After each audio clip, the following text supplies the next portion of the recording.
அஸ்ஸலாமு அலைக்கும் வரஹ்மத்துல்லாஹி வபரகாத்துஹ். நபிகள் நாயகம் ஸல்லல்லாஹு அலைஹி வஸல்லம் அவர்களின் 34ஆம் தலைமுறை திருப்பேரர் அத்தரீகத்துல் ஹக்கியத்துல் காதிரியாவின் ஆத்மீக தலைவர் அஷ்-ஷைഖுல் காமில் குதுபுஸ்ஸமான் ஷம்சுல் வுஜூத் ஜமாலியா அஸ்ஸையீது ஹலீல் அவுன் மௌலானா அல் ஹசனியுல் ஹுசைனியுல் ஹாஷிமி நாயகம் கத்தஸல்லாஹு சிர்ரஹுல் அலீம் அவர்களின் முதலாம் ஆண்டு புனித கந்தூரி விழா மற்றும் புனித தர்கா ஷரீஃப் அடிக்கல் நாட்டு விழா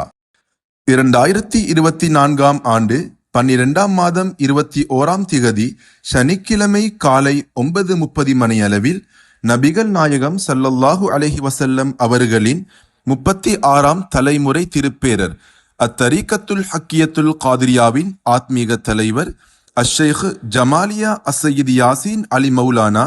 அல் ஹசனியுல் ஹுசைனியுல் ஹாஷிமி நாயகம் அவர்களின் திருக்கரங்களால் அடிக்கல் வைக்கும் நிகழ்வு நடைபெறும். இதனைத் தொடர்ந்து காலை 10 மணியளவில் புனித ராத்திபத்துல் ஹக்கியத்துல் காதிரியா ஓதப்பட்டு காலை 11:30 மணியளவில் சங்கைக்குரிய வாப்பா நாயகம் கத்தஸல்லாஹு சிர்ரஹுல் அலீம் அவர்களின் நினைவு களஞ்சியம் வெளியீடு மற்றும் பகல் 12:30 மணியளவில் ஆண்களுக்கான புனித ஜியாரத்து மற்றும் புனித கந்தூரி விருந்தும் வைக்கப்படும்.